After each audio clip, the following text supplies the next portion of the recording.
This is Airmobi TV.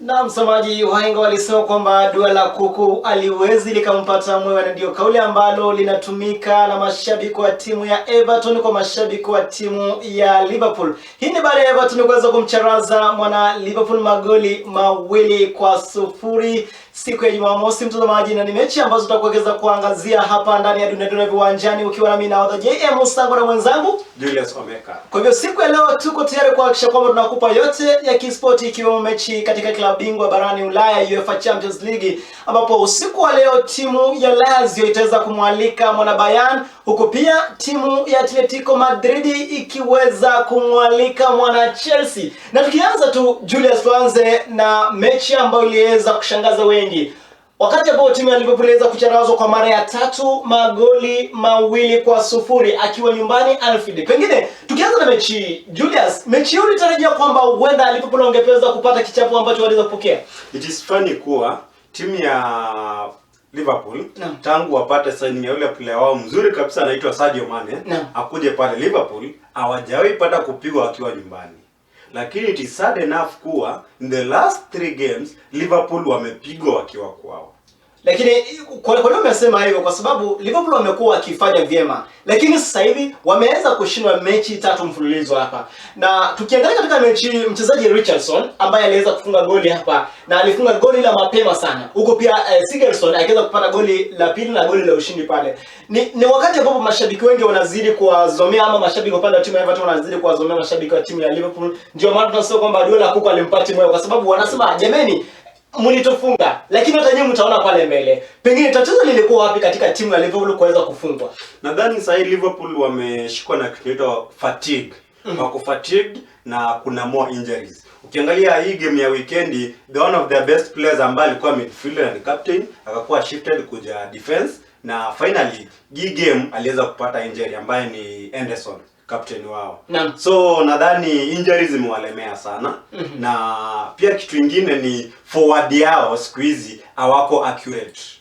Ukiangalia mtu kama Mane, the last time alifunga EPL ni kitambo sana. Ukiangalia mtu kama Firmino tulisahau kama yeye. Kwa Firmino, kwa sababu kuna jinsi ambayo tulikuwa tunamzoea katika miaka 2-3 iliyopita, Firmino tulikuwa tunajua kwamba Firmino akiwa pale tunajua kwamba huenda ukaweza kushirikiana pale na Mohamed Salah na magoli yakaweza kupatikana.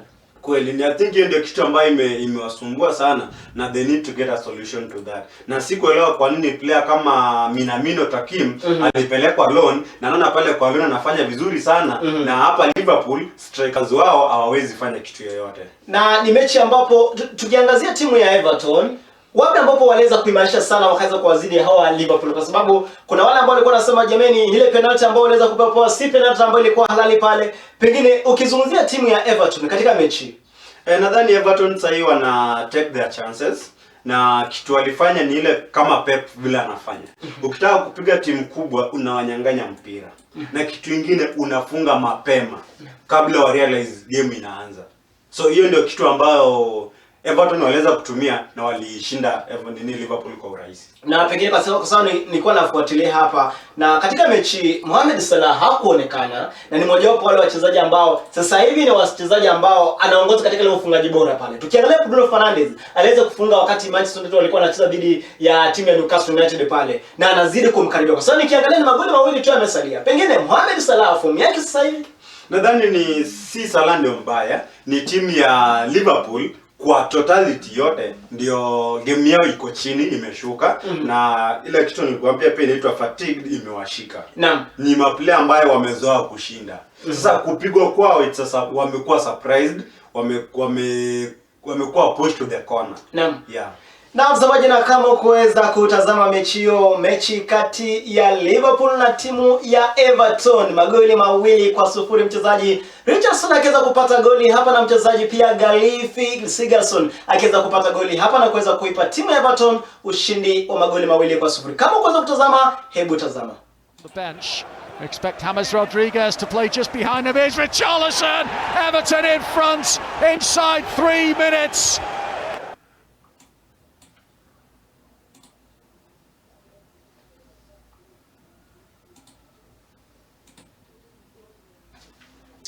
Na penalty ndio hiyo Julius, na tukiangazia penalty hiyo ambayo Sigurdsson anaweza kupewa pale. Wengi walikuwa wanalalamika sana kwamba hii sio penalty ambayo ilikuwa ni halali pale. Na ndio maana mashabiki walikuwa wanasema kwamba jameni, mmetupiga kupitia penalty. Lakini tunajua kwamba siku zetu zinakuja. Ndio maana mashabiki walikuwa wanasema kwamba dua la kuku alimpati mwewe. Pengine hili dua huenda likaweza kumpata Everton. Ndizo ambavyo mashabiki wa timu ya Liverpool wanasema. Ama ukizungumzia penalty hii utasemaje? Kuangalia kwa hiyo penalty ni tuseme in the real football hii hapa nyumbani haifai kuwa penalty. Lakini ukiangalia player Calvert-Lewin aliona huyu defender mwingine ameanguka chini. So then ndio anaweza fikia ile mpira ni aruke juu afikie mpira. Lakini this other player ambaye ni Trent Arnold akajaribu kuwa mjanja kidogo, akasema huyu player akiniruka juu atafikia mpira. Yeye akajifanya kuwa alikuwa anasimama. Ndio ile kusimama kwake akampiga, ndio jamaa akaanguka. Unaona? Hiyo kwa English football, kwa any professional football ni penalty. Ukiangalia pia kuna kitu inaitwa obstruction. Sasa alikuwa na obstruction, alikuwa na obstruct on his way kwenda kufunga. So hiyo inaanga excuse nyingine, ni penalty. Kwa hiyo kungekuwa na ile haja ya kwenda kwenye VAR pale kuweza kuangazia, je, hii ni penalty ama penalty, kwa sababu kuna wengine huwa anaenda kwenye hata mahakama pale ama katika ile shirikisho la FIFA pale kuweza kushtaki kwa sababu watasema kwamba penalty ilikuwa sawa. Kwa hivyo ilikuwa sawa. Ukiangalia kama mimi napenda mtangazaji fulani pale kwa EPL anaitwa Peter Drury. Nadhani watazamaji nyumbani wanamtambua, wanamjua vizuri. Na anakuanga na some poetic way vile anaziweka. Anasema hivi. After hiyo sasa, after ameanguka pale, wameenda wakacheck pale wakaona that's a penalty. This is what he said. This cannot be a penalty. It is not a penalty. But the way things are happening currently, this must be a penalty. Must be a penalty. Yes. Timu zingine zikiwa mtu akifanywa hivyo anaanguka. So haiwezi kuwa ni kwa sababu sasa ni siku ya Liverpool vitu zibadilike. Lakini anajua kuwa on the reels is penalty.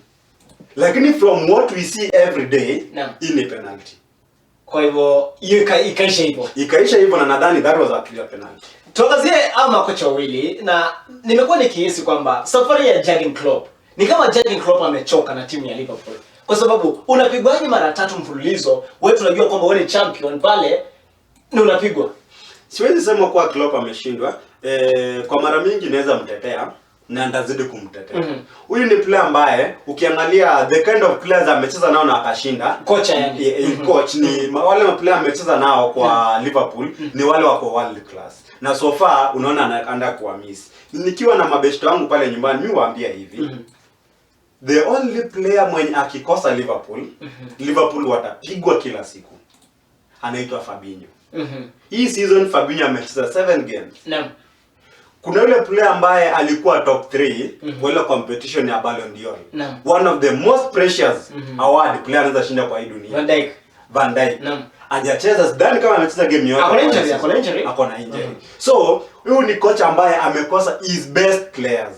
Ukiangalia defense yake, wale ambaye wanafuatilia game ya Liverpool, kuna defender ambaye anaitwa Joe Matip. Ako injury. Kuna jamaa anaitwa Joe Gomez. Ako injury. Na wote ni wazuri. Kuna jamaa anaitwa Lovren. Ako injury. Kuna jamaa anaitwa Van Dijk vile tumemsema, pia yeye ako injury. Coach mwenyewe akasema I am a veteran in team. What they can do ni nitafute wale watu wa midfield, ni walete wakuje kucheza defense ambaye ni Fabinho. Akaenda injury. Akasema okay, ni sawa, iwezi. Akaenda pia akatafuta mwingine ambaye anacheza number 8, si number 6, ambaye anacheza number 8. Anaitwa Jordan Anderson, ni captain. Akasema wewe ni captain, fanya hivi, pale nyuma tuko na Mwangi kuja uokole. Tuliweza kumuona kwa hii game ya Everton pia alipata injury. So siwezi sema kwa anaweza mblame kwa nini anapigwa. Kwa nafasi ya Pedro Jurgen Klopp, kwa sababu tayari mashabiki washaanza kuongea. Tunapigwa. Tulishaweza kushinda katika UEFA Champions League pale, uweza kusaidia pale ukaweza kushinda. Lakini kwa ligi sisi ndio champions. Lakini nadhani hata ukiangalia hao manini wake wote, sidhani kama kuna kocha anaweza kuja pale na aweze kushinda hiyo kitu kama hapana hizo injuries. Na pengine tukiweza kuangazia mechi ambazo zingine ambazo zilizosalia siku ya Jumamosi hapa, tuko na Burnley wakaweza kutoka 0 dhidi ya timu ya West Brom. Pengine pale hii ni mechi ambayo nilitarajia sare. Nili-expect ikuwe kitu kama ni game ambayo nili-expect wasisukumane sana. Ni watu wanapenda kuweka basi. Na tulielewa na vizuri hapa. Timu zote mbili hazipendi kuattack. Timu zote ambao ni zile wanataka watu wa defend. Unanipata? Watu wanataka wa defend. So game kama hii nili-expect itakuwa under. Nilikuelezea hapa itaenda under. Unasema kwamba ana mechi zote za siku ya Jumamosi zinaenda under 2.5. Na wale ambao walinisikiza ni pesa yao, lakini waliamua vile waliweka. Lakini wale walinisikiza wakaweka under 2.5 zote, nadhani walikula vizuri. Pengine West Brom huenda wakaweza kuja pole na kuweza, kwa sababu tukiangalia wanashikilia nafasi, washa qualify pale kama unavyosema kwamba kuingia katika ile relegation. Nadhani wanaweza penya ndivyo, lakini zile timu ambazo ziko juu yao pia zinasukuma. Hata ukiangalia ile game ambayo timu ambayo iko number 17 ambayo so far haiko kwa relegation list ni Newcastle. Newcastle ikicheza game unaona kweli hii timu haiwezi kuwa kwenye relegated.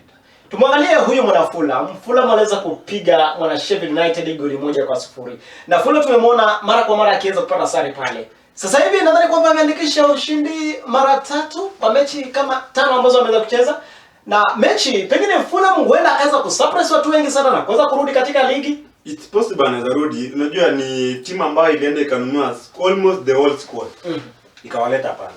So nadhani ni timu ambayo imejipanga. Hata ukiangalia the kind of way vile wanatoa results zao, you can predict this is going to happen and this will happen. Na vile nimekuelezea kila siku, hiyo ni timu ambayo wakiwa na timu kubwa ama wakifeel like hii hatuwezi shinda, wanaenda na strategy. Strategy yao ni kuwa kupata sare. Hii game ni draw. Na imekuwa ikifanyika hivyo. Ndio maana kwa hizo game ambazo ni 2-3 zile zimeisha 4 vile, wamejaribu kustruggle waweze kupata win. Na kuna 1-2-3 games ambazo wamepata win. Na ni hivyo tu juu sidhani kama for the last 15 games nikijaribu kukumbuka wameruse tu mara 2. Na mara 2 wamepigwa 1-0 na Chelsea na Man U peke yake. So ni timu ambayo iko na strategy. They really know what they want.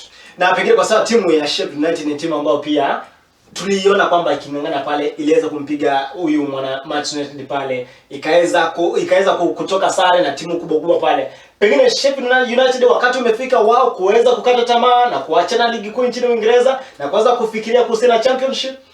Sidhani kama wanaweza jikwamua. Ukiangalia so far tuko second leg. Na ni timu ambayo first leg walishinda game moja. Second leg sasa ndio wameshinda game ya pili na walipiga Man United. So hakuna third leg. Hakuna washinde ingine. So nadhani by the end the second leg inaisha wakikosha hapa win moja, itakuwa imewasaidia. Kuna mechi nyingine hapa ambapo timu ya Chelsea wakiwa na huyo Thomas Tuchel wanamuita Double T mtaani. Double T aliweza kutoka sare ya goli 1 na dhidi ya timu hii ya Southampton. Ni mechi ambayo Southampton waliweza kutangulia, lakini ile penalty yake Mason Mount ikaweza kumfanya mwana Chelsea kuweza kusawazisha ile goli. Mara kwa mara nakuelezea kwa Tuchel baada kwa honeymoon. Na kwa hii game ya Southampton nadhani bado ni ile honeymoon yake ilimsaidia akaweza kupata draw. Lakini sisi watu tunajua kuwa kick off lazima disappoint watu. Lakini kwa sababu bado Tuchel ako kwa honeymoon ndiye akaweza kupata hiyo draw. Ile siku atakuja kutoka kwa honeymoon na apata na kick off. Tutakuwa na wewe hapa atapigwa. Haya, lakini niangalie mechi kwa sababu msimamo wa ligi sasa hivi ni kama umebadilika. Mwana Chelsea ameingia katika nafasi ya 5. Ukiangalia timu ya West Ham United ambayo tutaelekea pale bado aliweza kushinda na kuingia nafasi ya 4 pale. Pengine mambo huenda kubadilika tukiendelea katika mechi 3 zijazo. Inaweza kuwa mtu kama Moyes ni coach ambaye ako na good vision, ako na good future. I think he's trying to make a statement. Akiwa Everton alifika hapa mahali West Ham iko. Wakanunuliwa akaenda Man United kwenda kucoach. Kufika Man United ikamlemea. Kumlemea alipelekwa Real Sociedad. Na akafukuza vibaya sana. Unaona? Tena hakuja the same West Ham. Bado ikamlemea. akaenda.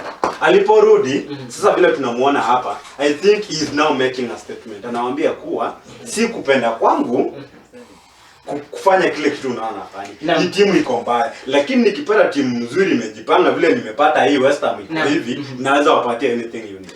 Turudi hapo kwa West Ham United kwa sababu tunaona Michael Antonio akiweza kufunga goli pale. Tunamwona huyu kijana kwa jina anaitwa Lingard akiweza kufunga goli hapa. Na ni siku ya Jumapili ambapo West Ham United ilimcharaza mwana Tottenham Hotspur magoli 2-1. Pengine ni mechi ambayo ulidhani kwamba ambao ulitarajia wananyundo kuweza kupata ushindi dhidi ya timu ya Tottenham Hotspur, timu ya Mourinho? Nadhani for the first time after several predictions tumefanya hapa, ni hii tu ndio game unaweza kumbuka kuwa nilidanganya watazamaji pale nyumbani. Ama ubashidi wangu ulienda Kongo Hii game mimi nili expect kuwa Tottenham watapiga West Ham kwa si bao moja, sio mbili, but 3. Lakini results zikaenda opposite. So kama kuna labda alinisikiza aliyekuwa 2.5. Lakini nilisema hii ni game ya Tottenham kushinda. Na siwezi explain ili happen aje kwa West Ham wakashinda. Kwa sababu nimekuwa nikifuatilia hii mechi na nilifuatilia hii mechi kwa sababu timu ya Tottenham Hotspur waliweza kufunga dakika 64. Na ukiangalia katika kipindi cha kwanza walifungwa. Dakika 45 wakaongezwa pale. Pengine Mourinho anaonekana kushindwa na ligi kwa sababu huyu sio ule Mourinho ambao tulimjua akiwa Chelsea, huyu sio Mourinho ambao tulimjua akiwa katika timu ya Real Madrid, huyu sio Mourinho ambao tulimjua akiwa FC Porto, akiwa Inter Milan. Pengine Mourinho shida iko wapi? Mourinho, I think he became a specialist. Unajua hata pale ukienda shule cha ufundi labda tuseme hata ni udaktari, kuna kitu inaitwa you specialize on one thing. Yeah. I think yeye aliamua akasema mimi I'm going to specialize on winning cups, not leagues. So nadhani ndio sababu ligi imemlemea. Lakini vikombe naona anafanya vizuri. Hata pale alipokuwa Real Madrid alilemewa na La Liga. Lakini Champions League alibeba. Tuangalie mchezaji alipokuja pia Man United tulimuona pale. Ligi ilimlemea. Lakini Europa akabeba pale. Kama hapa tunamuona alipiga ni West Ham ilimpiga kwa ligi. Lakini pale Champions League ni Europa League tuliona on Thursday alipiga mtu mabao 8. So siwezi sema kwa ako chini ama nini, ni specialization yake ndio haiko prioritized. Anafaa prioritize on what is important kwa team. Na pengine ilikuwa ni bahati mbaya timu ya West Ham kumpiga Tottenham, ilikuwa ni bahati mbaya ama ni kuangukia ama walifanya? Haiwezi kuwa bahati mbaya. Ukiangalia mtu kama Moyes alikuwa amejipanga. How? Moyes ni mtu ambaye wakati alikuja Man United alikuwa na yule ambaye is best player ambaye alimtoa academy, akamleta kwa team. Nani huyo? Ambaye anaitwa Jesse Lingard. Akamtoa academy, akamleta kwa team na akamsimamisha hapo. Tangu aende Jesse Lingard hajawahi kosa namba apart from his season. Sasa akasema kuwa for me to beat teams like Tottenham, nipeni Lingard. Nipatie ni kijana namjua vizuri sana. Na ni huyo Lingard ambaye alimleta kwa hiyo game na akaweza kufunga bao moja, nilikuwa bao ya ushindi. Kweli. Sasa hivi tuangazie huyo Jesse Lingard. Akiwa katika timu ya Manchester United, tumeona pale ako anapata nafasi pale. Pengine huenda tukaweza kumuona hata akimaliza na zaidi ya magoli 10 katika ligi hii ya Uingereza. Sidhani EPL is tricky. Unaweza funga 5 games kutoka hapo na tusiwahi kuona tena. EPL is very tricky. Especially my defender wakisha kurealize wakijua huyu anacheza hivi. So tunaweza mshika hivi kutoka hapo huwezi funga. Ndio unaona mtu kama vile tunasikia Bruno teams kubwa haonekani. Ukifunga continuous kuna ma players wanakulani. Wanasema huyu anachezanga hivi, tukipatana na yeye hawezi fanya hiki kitu. Hapo kwa Bruno Fernandes tunarudi siku ya Jumapili. Timu ya Manchester United iliweza kumcharaza Newcastle United magoli 3-1. Bruno Fernandes aliweza kufunga pale. Marcus Rashford aliweza kufunga pale na pia huyo mchezaji Daniel James aliweza kufunga pale.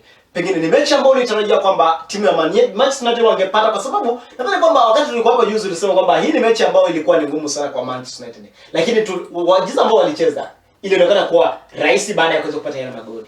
Pengine nadhani kwa wale watazamaji ambao waliwatch hiyo game wanaweza kuambia kuwa it was a lucky win for Man United. Kwa sababu ukiangalia kama game ya first half ilisha 1-1. Hii 1-1 Man United walifunga after kujaribu kupita half. Na wako wanapita half. Newcastle walijaribu kufunga. De Gea aliokoa.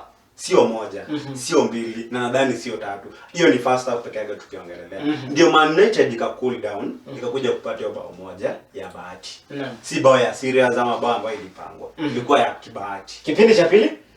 Hata before kipindi ya pili ndio immediately after 2 minutes wakarudisha. Umeona? Sasa ndio second half wakati ilipofika, labda ndio jamaa yule anaitwa Bruno Fernandes akastep up. Akapata penalty.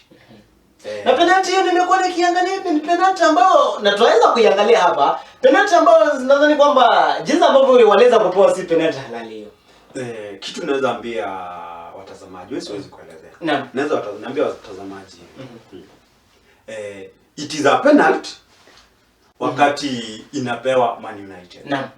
It is not a penalty ikipewa hizo timu zingine. Sidhani kama inafai kuwa hivyo. Like sababu Man United walipatiwa penalty, tunasema kuwa haifai kuwa penalty. Lakini timu ikipewa ifunge Man United, tunasema sasa hii ndio ile penalty ya ukweli.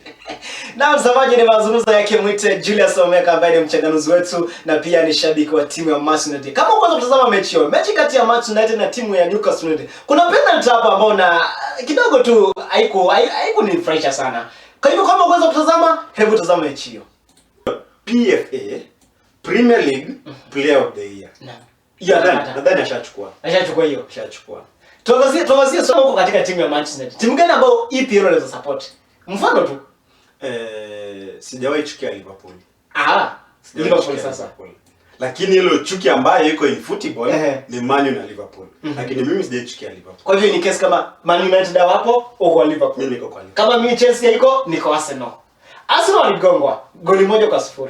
Raheem Sterling alifunga goli nzuri sana kichwa, na sikutarajia kwamba Arsenal, nidhani kwamba hata wangeng'ang'ana naweza kutoka sare ya 0-0, lakini haikuwezekana. Ninakwambianga hivi. Ukitaka kuangalia ile mchezo ambao Pep anacheza. Na sijui mtauleta wale makocha ambao wanaenda kuface Pep Guardiola ni waelezee kuwa hivi. Ndio make sure Pep asikupige. Make sure he doesn't score you the first minute. Arsenal walifungwa dakika ya pili. Naam. Pep anakufunga mapema before hata uanze kucheza, before jipange. Alafu anachukua mpira. Hii kimaanisha kama angefunga bila shaka ingetoka sare ya 0. Nilikuwa nimeiona. Ingetoka end results. Lakini ndio at least ukuwe na upper chance for you not to lose to Man City. Make sure Man City hawaja kufunga the first few minutes. Na Raheem Sterling amekuwa akionekana, lakini bado sasa hivi ndio anaonekana kurudi kwenye mchezo. Tulikuwa tunamsikia pale huyo Bernard Silva, tunamsikia pale Gundogan, tunamsikia pale kina Phil Foden, lakini Raheem Sterling sasa hivi ndio amerudi. Pengine huenda kaweza kurudi na akarudi na kwa mpigo na kuweza akipewa nafasi aweze kufunga.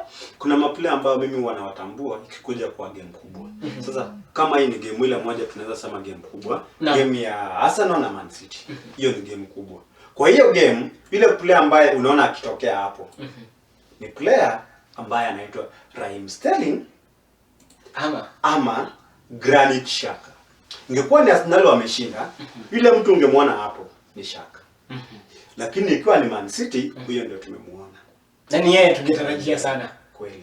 Na ile siku utakuja kuona tuseme ni Man United wanacheza labda na Tottenham. Kuna maplayer utaona kila siku. Lakini ikifika ni hiyo siku, side ya Man United utamwona Pogba. Naam. Side ya Tottenham utamwona Dele Alli. Wanaweza kuwa hawajafunga, lakini kwa nafasi kwa sababu Dele Alli amekuwa akipewa nafasi sana. Kweli. Na mtazamaji, na kama ukaweza kutazama mechi hiyo, mechi ambayo ilikuwa ni tamu sana kati ya the Gunners na timu ya Manchester United, mtazamaji, katika uga wa Emirates, goli 1-0. Kama ukaweza kutazama, hebu tazama.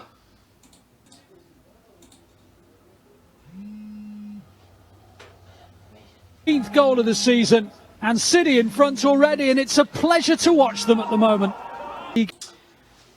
Na bila shaka mechi ndio hiyo, mechi kati ya Arsenal dhidi ya timu ya Manchester United, Manchester City kwa niradi. Na Julius, tukiangalia mechi, ni mechi ambayo nimemwona Raheem Sterling jinsi ambavyo aliweza kufunga goli la mapema sana, na ni goli ambalo umesema kwamba ikiwa timu ya Manchester City itaweza kufunga mara ya kwanza ama mapema, huenda ikaweza kushinda timu ambayo inacheza nayo pale. Pengine ndio mmoja tu kwa Pep Guardiola wakati ambapo tukizidi kuendelea hapa. Kikombe ni yake. Yeye ndiye ataamua iachilie. Na mimi ni shabiki wa timu ya Manchester United nazungumza. Sasa kikombe ni yake. 10 points is a lot. Games zote wamecheza 24. Ametangulia na 10 points. Ile tunaweza mwambia kikombe ni yake. ni yeye ataiachilia. Na mechi sasa hivi zimetoshana. Sasa kila mtu hapa sawa, points ni 10. Na mbona 2 points ni 10. Kikombe ni yake. Juzi tulikuwa tunaona zikuwa 4. Zinaenda zikipanda. Man United nimepata na hizo timu ndogo. Zimeirudisha nyuma kidogo. Na sasa tuangalie zile mechi ambazo zinasakatwa usiku wa leo katika klabu bingwa barani Ulaya, UEFA Champions League. Na kuna mechi kubwa, mechi kati ya timu ya Chelsea dhidi ya timu ya Atletico Madrid. Madrid wataweza kumwalika Chelsea.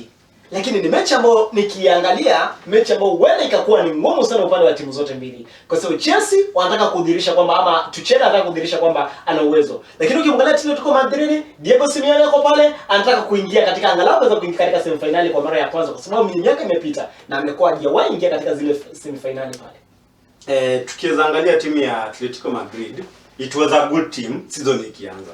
Lakini tukiangalia zile mechi ambazo zimeisha so far, like the last 5 games, na timu ambayo haijakuwa form. Kama kuna timu ambayo Europe mzima na haina form na iko number 1, ni timu ya Atletico Madrid.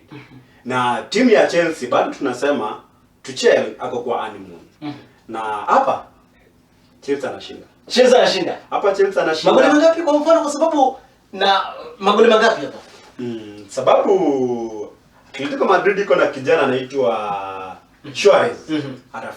Atafunga pale. Lakini ndio Chelsea washinde, lazima wafunge more than 1 goal. So over 2.5 goal iko hapa. Na hapo wakitumia zile tactics zake Pep Guardiola, unapata kwamba anafunga mapema. Chelsea wanaenda pale kama wamefunga the first 15 minutes. Wakifunga the first 15 minutes wanakaa na ball au actually. Unaona? Sababu timu ya Atletico Madrid ni timu ambayo inapenda kudefend. Wakitangulia kufunga au uwezo wafunga tena. Unawaelewa, na wako nyumbani. So Chelsea ndio waweze qualify, ndio waweze kushinda game rahisi. The first 15 minutes wanafunga na wanakaa na ball. Wanaanza kuattack, Atletico inafanya kitu ile imezoea na defend. Na ikidefend, dakika za mwisho watafunga. Na labda inaweza kaisha nini? 2-0. Pengine tuangazie makocha wawili, Diego Simeone wa timu ya Atletico Madrid, tumwangalie Thomas Tuchel. Makocha hao wawili ni makocha ambao tunajua kwamba wana ule uzoefu, wameshinda mataji. Pengine katika mechi nini ambayo inaweza badilika katika zile tactics ambazo huenda wakaweza kutumia? Yapi ambao pengine Diego Simeone huenda akatumia, ama ni yapi ambao Tuchel anaweza kutumia pale katika ile mpangilio wa wachezaji pale, alafu uweze kubadilisha mchezo pale? Nadhani kitu kama Diego Simeone ni coach mzuri akiwa kwa touchline. Huwa namlinganisha sana na huyu coach wa Man City, Pep Guardiola. Wao wanaweza ingia game kama wamepigwa, lakini akisimama kwa touchline, zile 1-2 ambazo ataonyeshana pale, wewe peana huyu, wewe rusha hapa, wewe piga hivi. Nadhani hizo touchline ndio zinamsaidia sana. Naam. Na ukiangalia Tuchel nadhani game yake ni game ya speed. Na game yake ya speed na ile formation yake ambayo anatumia kama ya Conte ya 3-5-3, nadhani inaweza msaidia sana ndio aweze kuold na aende counters. Zile long balls hapa ndio zitawaka. Tuangazie timu hizi kwa sababu katika mechi ambayo iliweza kupita katika ligi, ukiangalia mwana Chelsea alitoka sare ya goli moja dhidi ya timu ya Southampton. Ukiangalia huyu mwana Atletico Madrid aliweza kufungwa pale na aliweza kupoteza mechi pale, alifungwa na mwana Levante pale 2-0.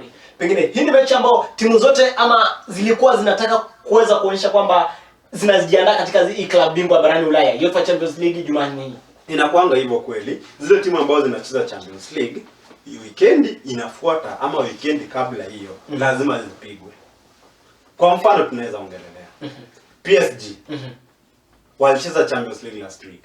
Ni hii weekend kuliendaje? Waligongwa. Monaco iliwapiga 2-0. Tukiona timu ya Bayern Munich ambao wanajipanga kucheza Champions League. Hii weekend kuliendaje? Walifungwa na Frankfurt. So inaendanga hiyo. So nadhani timu kama ya Atletico Madrid kujipanga kwao kwa Champions League kunaweza kuwa the cause wao kupiwa na Levante 2-0. Timu ya Chelsea kujipanga kwao ambayo imejipanga ndio kuja kucheza na Chelsea, ndio kuja kucheza na Atletico Madrid, ndio inaweza kuwa imechangia game ikatoka 1-1. Lakini mtazamaji, kwa faida ya mfadhili wetu mkuu SureBet, mtazamaji, ili kuweza kujiunga na SureBet, chukua simu yako, andika neno Julius, alafu unatuma kwa 29488. Na paybill namba mtazamaji ni 59948. Na unajua ukishafanya hivyo kuna faida hapa ambayo utaweza kupata. Kuna mazuri, yani 1000 ambayo tunaweza kukupa hapa kwenye Dundandoe viwanjani. Na pengine ili aweze kupata hii 1000 afanye nini Julius? Mtazamaji akituma jina Julius kwa 29488.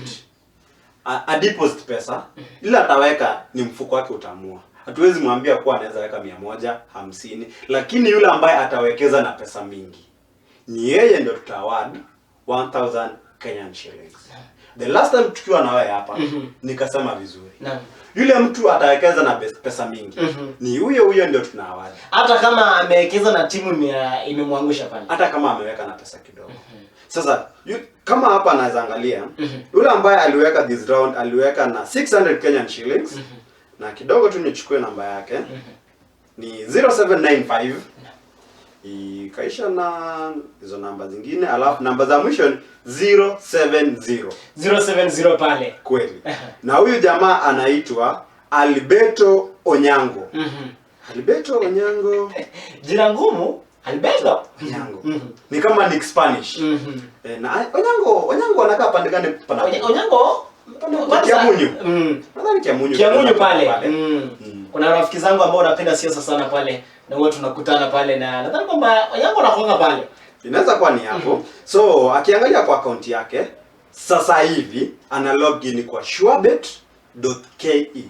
Asiweke vitu mingi. surebet.ke. Akiingia pale atapata zile hela zake pale. Anapata 1000, anaweza withdraw. Afanyie kitu yake. Ama anaweza rudia kubet tena. Tumesema Chelsea itaendaje? Chelsea itashinda 2-0. Lakini anaweza lose. Yeye wacha ile pesa yake tumemwekea 1000, wacha afanye vile anaona. Saizi aekee Chelsea. Acha ana vile atafanya. Anaweza withdraw, angoje kwanza, ndio mzaleo ziishe. Sema kumbe ningekea Chelsea ningeshinda. Wacha ningoje weekend. Anaweza ngoja weekend awekele zile timu. Lakini saa hii Alberto Onyango tumemwekea 1000. Namba yake ni 0795. Hizo namba tuzibane kidogo. 070. Ndio namba ya mwisho pale. Pesa yake imeingia. Sasa katikati hatuwezi tukataje mtazamaji kwa sababu ya usalama wake pale. Na tukisalia katika UEFA Champions League pale, timu ya Bayern itaweza kucheza dhidi ya timu ya Lazio. Na Lazio juzi waliweza kushinda. Bayern walipigwa na Frankfurt. Na ni mechi ambayo pengine usiku wa leo katika klabu bingwa barani Ulaya UEFA Champions League pengine huenda Bayern waweza kupata ushindi hapa. Lewandowski yuko pale anafanya vyema. Bayern ni timu ambayo tumeiona ikicheza poa sana Champions League, lakini tukitumia historia sijui kwa nini ni chuki inaweza waekea, lakini tukitumia historia Bayern Munich wanaweza huenda wakashinda leo, lakini hawawezi qualify past hapa. Lazio itawatoa. Sijaona timu ambayo imeshinda Champions League ama imeshinda kitu kama World Cup ama imeshinda kitu kama Euros ikakuja ikarudi ikafika hata semifinals, haijawahi fanyika. Kwa hivyo Bayern Munich kama champions sasa hivi huenda wakatoka mapema sana, naona kama watatoka. Kwanza hii matokeo ambayo tumeona wakipiga weekend wakipigwa na Frankfurt 2-0 2-1 eti ya kwamba wanajipanga kwa Champions League. Itawacost. Huenda tena wakapigwa tena hiyo. Na pengine kama ni timu ya Lazio na Lazio wako nyumbani, pengine mechi kwa faida ya mwekezaji huenda ikatoka aje. Mimi naona hiyo game ningesema ni game ya mabao. Timu zote zinafunga. Ni game ya mabao, ningesema over 1.5, over 2.5, over even 4. Even hadi over 4.5. Kuna wakati tulisema over 4.5, jamaa mmoja upande wa Facebook akasema over 4.5. Nikamwambia ndio. Na by the way hiyo mechi ambayo ulikuwa umesema iende over 4.5. Kwa sababu nadhani kwamba iliisha 3-2 pale. Lakini kwa hii sasa badala ya ku raise the bar sana, waje tuseme over 2.5 iko sawa. Na ikienda over 2.5. Naam. Ikienda over 2.5. Naam. Ni kuwa au ni Bayern wameshinda. Lakini ikienda over 2.5 na ishie hapo, hiyo ni win ya Lazio. Na nikisema kwamba player to score Lewandowski lazima tumuone. Hiyo inanga mjadala ingine.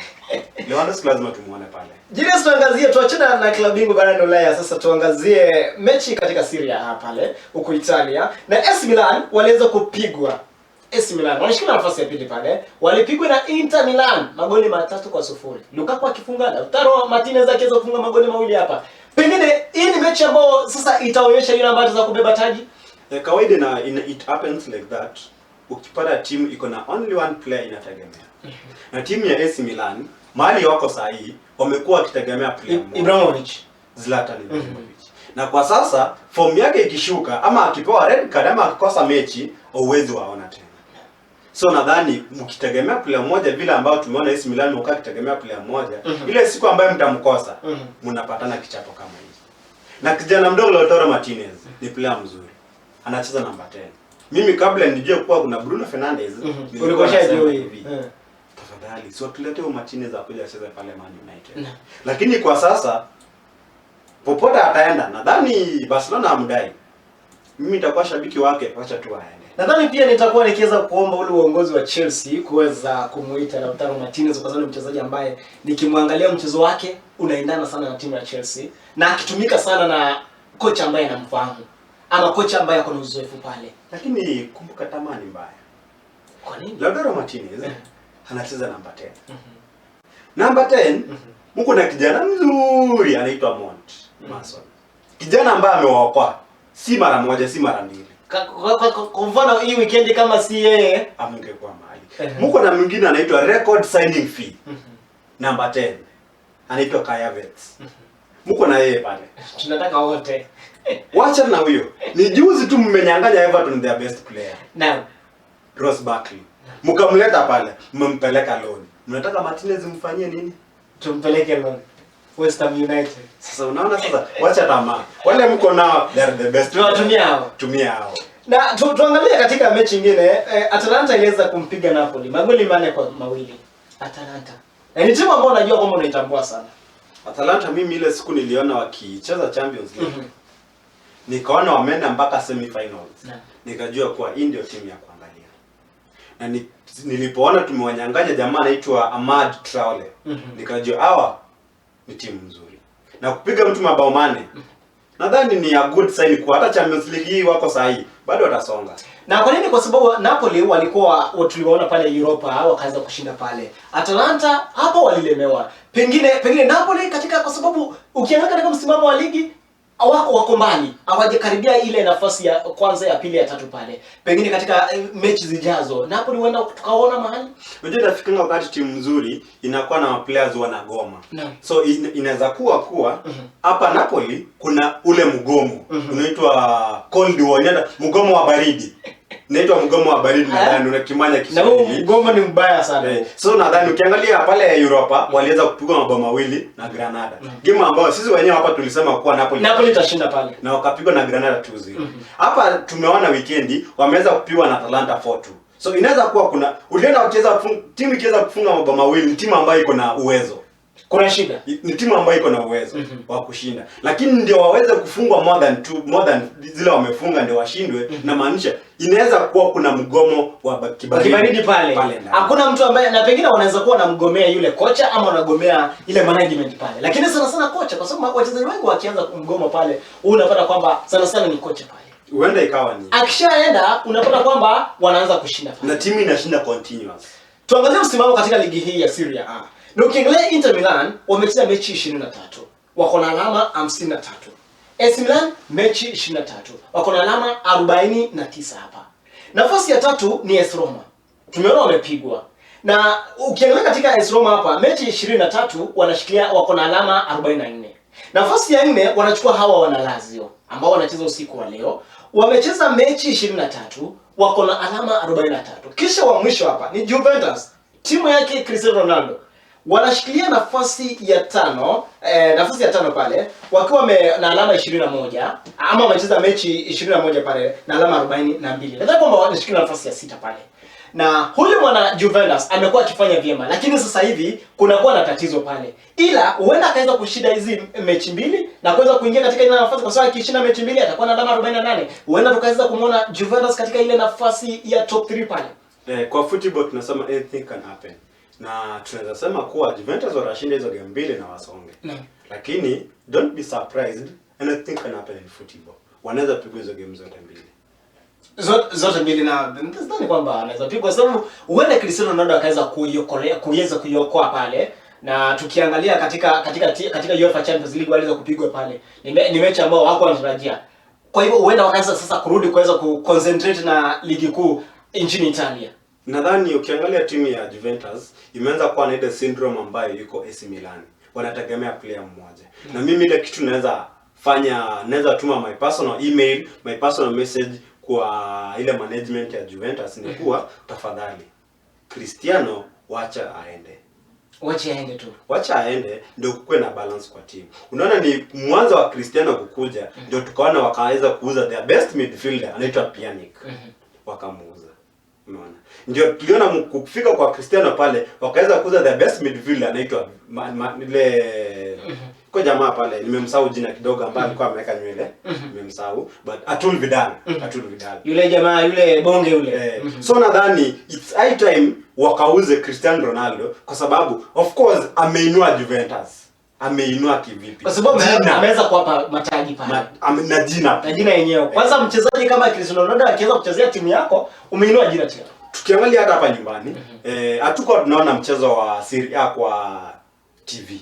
Lakini sasa hivi waliweza kutoa Europa ndio tuletee Serie A tukamwona Cristiano Ronaldo. Ni sawa. Lakini kama wanataka washinde hizi mataji, watoke pale number 6, wapande wakuje number 1 vile wamezoea. Unajua mimi tangu nianze kufuatilia Juventus I think in 2011 walikuwa na wao ushinda Serie A continuous. Hiyo ni kikombe yao. Ni kama Bayern. Kikombe ni yao. Mwaka huu ujao, lakini sasa tukiona mwanzo wa Cristiano Ronaldo kuja pale, hata watoa wakae number 2. Unaona wako number 6.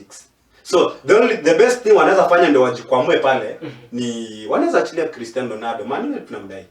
Tunamdai sana pale. So wamwachilie tu angalau wanaweza malizie kwenu. Maana anaanzia. Sisi squad yetu iko balance. So kukuja kwa pale tunaweza mweka sub. Si lazima aanze. Unaona. Lakini sababu ya jina anaweza anza haina shida. Lakini ndio Juventus itoke number 6.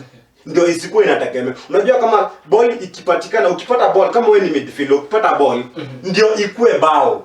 Ndio usifiwe. Lazima hiyo ball ipite kwa Cristiano Ronaldo.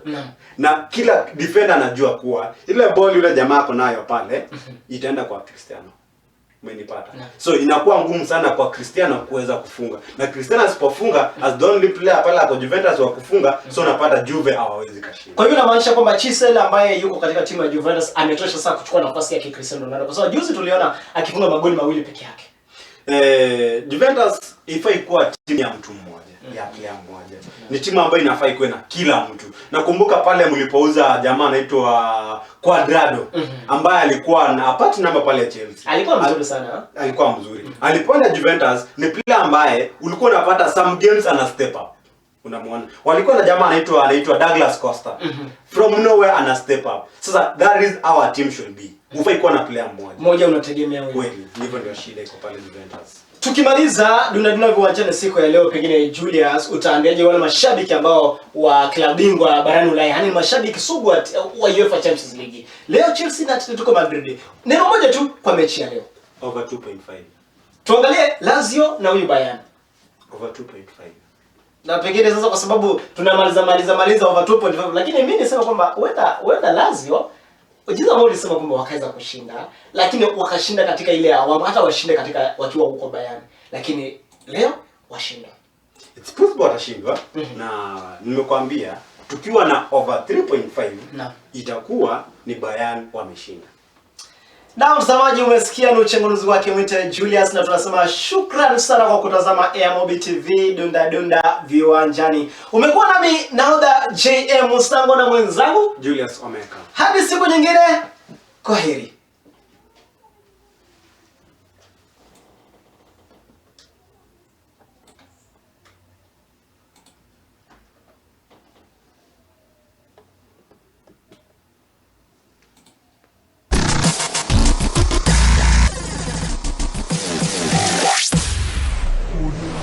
Na mtazamaji, kwa mara nyingine karibu ndani ya dunda viwanjani papa hapa ndani ya Airmobi TV. Mimi ni Joseph Musango, ambapo siku ya leo mtazamaji nimekuandalia mengi ikiwemo ligi ya FKF hapa nchini Kenya, na pia tutakuwa tukiweza kutoka mpaka na kuingia barani Ulaya katika ligi ya Uingereza. This is Airmobi TV.